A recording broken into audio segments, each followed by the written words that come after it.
Hello everyone, welcome back to Lines IAS Academy's online platform regarding the current affairs of 2021. So अपने current affair के session को आगे बढ़ाते हुए चलिए शुरू करते हैं डे 71 का session. I wish you all a very good luck. So the first question is, which among of the following is slash are correct? The Niti Aayog launched its index in 2018 to monitor the country's progress on the goals through data-driven assessment and foster a competitive spirit among the states and union territories in achieving them. SDG index computes goal-wise score on the 10 SDGs for each state and union territory. So you have to find the correct statement, and your options are one only, A only, B only, both A and B, neither A nor B. So let's see what is the answer. So answer here is A only, which means आपका से पहला statement सही है. सो आपने the Hindu में ये article देखा होगा जहाँ पे आपके नीति आयोग के SDG इंडेक्स की बात करी गई थी. ठीक, अब देखते हैं. पहला स्टेटमेंट जो था ये कह रहा था कि आपका ये 2018 में लॉन्च हुआ था. बिल्कुल ठीक है. ये क्या क्यों लॉन्च किया गया था? ताकि ये डेटा के थ्रू जो स्टेट्स हैं और उनकी यूनियन टेरिटरीज हैं किस तरीके से आपके गोल को अचीव करने में हेल्प कर रही है. दूसरा स्टेटमेंट गलत इसलिए हो जाता है क्योंकि यहाँ पे आपके 10 नहीं 16 SDG गोल्स के बारे में यहाँ पे बात करी गई है. ठीक, बाकी ये बिल्कुल ठीक है. स्टेट्स और यूनियन टेरिटरीज दोनों के हैं.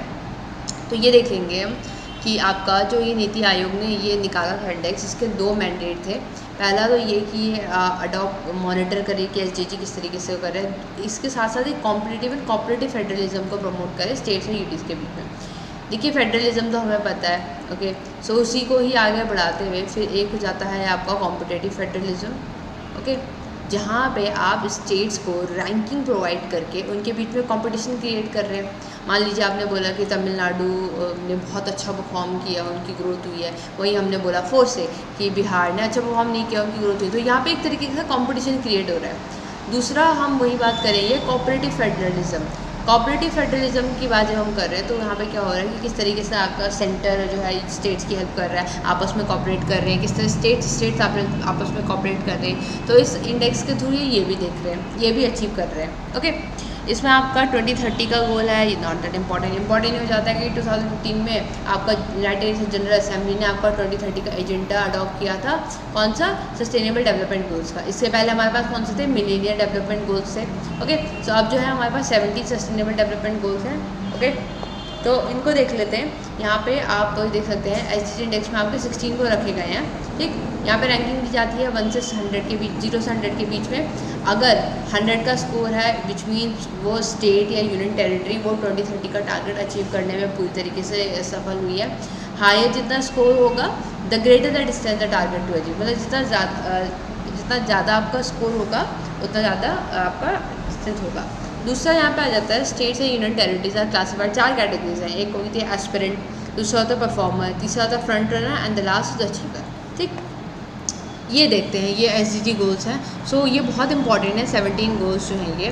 तो पहला आपका नो पॉवर्टी है, दूसरा जीरो हंगर, तीसरा good health and wellbeing, fourth is quality education, fifth is gender equality, then the sixth is clean water and sanitation, फिर है affordable energy and clean energy, फिर है decent work and economic growth, industry innovation and infrastructure required in equality, sustainable cities and communities, responsible consumption and production, climate action, life below water, life on land, peace, justice and strong institution, and the last is partnership for the goals.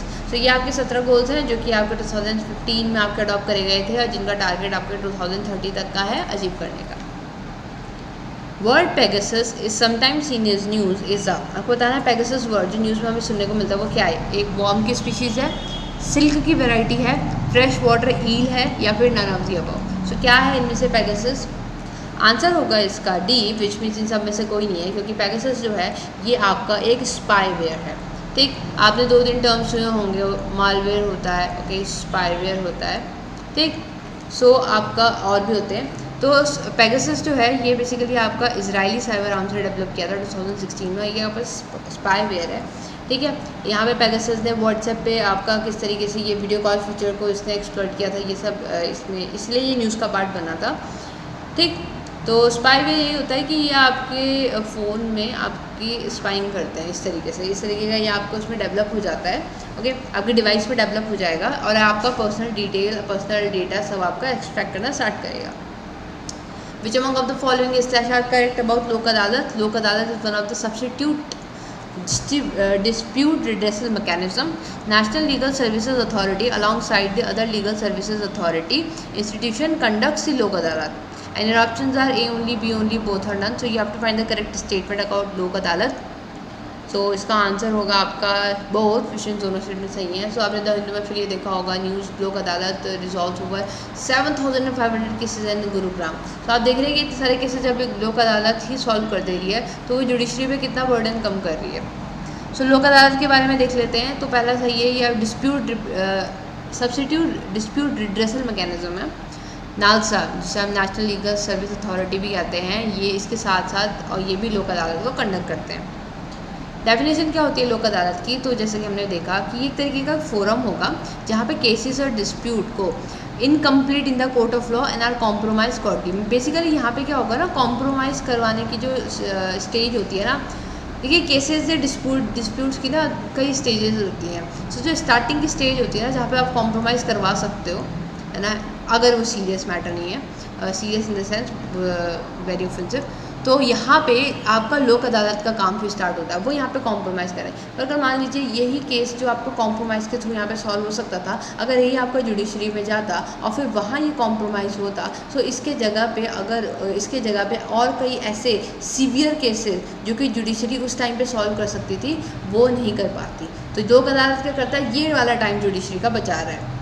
दूसरा composition क्या होगा, एक chairman होगा, 2 member होंगे, एक social worker होगा. ठीक, chairman क्या होना चाहिए, मस्ट बी सिटिंग और retired judicial officer, other 2 member should be lawyer.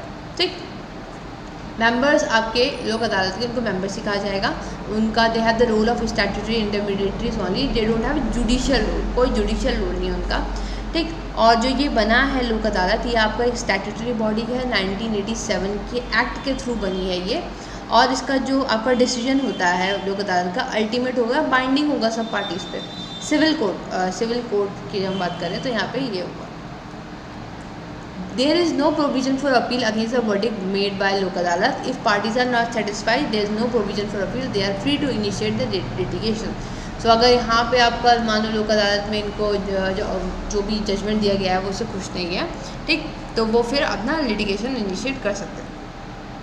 कोई फ़ीस नहीं होती है यहाँ पे, कोई फ़ीस चार्ज नहीं करी जाती है. ओके, और अगर the court fee originally paid करी हो तो वो बाद में उसको वापस कर दी जाती है. एम्बिकेबल रेजोल्यूशंस, लोक अदालत shall not decide the dispute so mentioned at its own instead the same they decided on the basis of compromise between the party. तो जैसे कि मैंने स्टार्टिंग में बोल दिया था कि कॉम्प्रोमाइज पे इनका ज़्यादा एम्फेसिस होता है. Which among of the following is are correct as per Article 340? It lays down condition for the appointment of commission to investigate the condition of backward classes. The Parliament may by order appoint a commission constituting of such person as he thinks fit to investigate the condition of socially educationally backward classes within the territory. पहला statement ये कह रहा है कि article 340 के according क्या सही है क्या नहीं है. पहला स्टेटमेंट ये कह रहा है कि आर्टिकल 340 में आपको बोला गया है कि एक कमीशन का अपॉइंटमेंट होगा जो कि बैकवर्ड क्लास है, मतलब जो पिछड़ी जातियाँ होती हैं उनके लिए आपका उनकी कंडीशन को स्टडी करेगा. दूसरा ये बोल रहे हैं कि पार्लियामेंट के पास ये पावर है कि वो इस कमीशन को बनाएगा और फिर वो बताएगा किस तरीके से जो सोशली सामाजिक तौर पे और एजुकेशनली मतलब शिक्षा के आधार पे भी जो बैकवर्ड क्लासेस हैं उनकी टेरिटरी में. ऑप्शन हमें मिस हो गए बट मैं ऑप्शन बता देती हूँ. पहला ऑप्शन है आपका ए ओनली, दूसरा ऑप्शन है आपका बी ओनली, तीसरा ऑप्शन है आपका बोथ, क्या आपके दोनों स्टेटमेंट सही हैं. The last option is none, क्या आपके दोनों स्टेटमेंट गलत हैं. सो आपको यहाँ पे सही स्टेटमेंट बताना है इसमें से, क्योंकि न्यूज़ का पार्ट था इसलिए मैं ये क्वेश्चन यहाँ पे रखा गया है. आंसर होगा इसका ए ओनली, विच मीन्स आपका सिर्फ पहला स्टेटमेंट सही हो जाता है. तो देखिए पहला स्टेटमेंट तो बिल्कुल ठीक है, दूसरा स्टेटमेंट गलत इसलिए हो जाता है क्योंकि यहाँ पे आपको प्रेसिडेंट को पावर दी गई है ना कि पार्लियामेंट को. सो आर्टिकल 340 जो है याद रखिएगा, आर्टिकल 340 में आपका जो कमीशन बनाने की बात करी है बैकवर्ड क्लासेस के लिए, ठीक. सो यहाँ पे पावर है प्रेसिडेंट को. President may by order appoint a commission considering a person as he thinks fit to investigate the condition. Right? Which among of the following is correct? UV radiation. UV radiation का यहाँ पे full form आपको पता ही होगा, फिर भी मैं लिख देती हूँ ultra violet. Okay, radiation is a portion of electromagnetic spectrum between the infrared ray and the visible ray. ये बोल रहा है कि क्या यूवी रेडिएशन आपके इंफ्रारेड रे और विजिबल लाइट रे के बीच में आती है। आपको पता ही होगा इलेक्ट्रोमैग्नेटिक स्पेक्ट्रम होता है, अगर मैं ऐसे बोलूँ तो एक तरीके से, इस तरीके से, जहाँ पे आपकी अलग अलग रेज होती हैं, ठीक है। तो ये बोल रहा है कि क्या यूवी रेज आपका इंफ्रारेड और विजिबल लाइट के बीच में आती है। दूसरा, the most common form of UV radiation is sunlight, और आपको करेक्ट बताना है A only, B only, both और नन। सो दूसरे स्टेटमेंट में ये कहा है कि क्या सबसे कॉमन जो यूवी रे है वो सनलाइट है। आंसर होगा इसका बी ओनली, बीच में आपका सिर्फ सेकेंड स्टेटमेंट सही है। देखिए पहला स्टेटमेंट गलत इससे होता है क्योंकि इंफ्रारेड और विजिबल के बीच में नहीं आता है। तो यहाँ पे देखते हैं, ये जो मैं बोल रही थी इलेक्ट्रोमैग्नेटिक स्पेक्ट्रम, ठीक। सो ये आपकी क्या होती है, ये यहाँ पे आपकी उसकी वेवलेंथ दिखा रखी है। सो ये हो गया आपकी radio waves, then we have microwave, then infrared, visible, ultraviolet, x-ray. तो किन के बीच में हमें यूवी रे देखने को मिल रही है, विजिबल एंड एक्सरे के बीच में हमें यूवी रेज देखने को मिल रही है। ओके, सो ये आपको यहाँ पे देखिए अबाउट द साइज। सो आपका radio wave, building, human, honey bee, pin head, protozoa, molecule, atomic size, atomic nuclei and so on. Wavelength आपकी ये सेंटीमीटर में दे रखी है। तो आप देख रहे हैं जैसे जैसे आपका ये दोनों, इन दोनों के बीच का डिस्टेंस आपका ये बढ़ता, पहले आपका ज़्यादा था, फिर ये कम होता चला गया। Okay, The European Union has unveiled some of world's most ambitious proposal titled Fit for 55। आपको बताना है यूरोपियन यूनियन ने कभी बहुत एम्बिशियस प्रपोजल निकाला है जिसका टाइटल है फिट फॉर 55। किस चीज़ के लिए? पहला, to create a collision of 55 democratic countries का, ये 55 डेमोक्रेटिक कंट्रीज़ का कोलिजन है, ठीक है। दूसरा, to create a marine life conservation plan, क्या ये जो मरीन लाइफ होती है, जल का जो जीवन बोलेंगे जिसे, तो उसको बचाने के लिए यहाँ पे प्लान बनाया जाएगा। या फिर to tackle the refugee issues, क्या ये रेफ्यूजीज जो शरणार्थी होते हैं उनके इशूज़ को डील करने के लिए बनाया, या फिर ननऑफ को। करंट अफेयर में आपने ऑब्वियसली से कवर किया होगा। आंसर होगा इसका D, none of the above, क्योंकि इन सब ऑप्शंस में से कुछ नहीं है। बेसिकली आपने यूरोपियन यूनियन ने जो ये बनाना है, ये आपका कार्बन एमिशन को रिड्यूस करने के लिए बनाया गया है, ये फिट फॉर 55। और इसमें इसके 27 मेंबर्स को यहाँ पे ये बातें करी गई हैं। तो यहाँ पे ये जो 55% का रिडक्शन करना है 2030 तक, इसको अचीव करने के लिए बात करी गई है इसके अंदर। Which among of the following slash are correct? Fine paper can refer to high grade securities whose credit rating makes them almost risk free, or to commercial paper issued by the blue chip companies with a low probability of default। ये बोल रहा है कि fine paper जो होता है ये high grade securities होती हैं जो, क्योंकि उनकी क्रेडिट रेटिंग ऐसी होती है जिसकी वजह से उन्हें पूरी तरीके से रिस्क फ्री माना जाता है। या फिर ये वो कमर्शियल पेपर होते हैं जो कि ब्लू चिप कंपनीज इशू करती हैं और यहाँ पे बहुत कम प्रोबेबिलिटी होती है डिफ़ॉल्ट की। दूसरा, fine paper usually trades at very low spread over a government issued fixed income securities which reflect that though considered safe there is still some risk.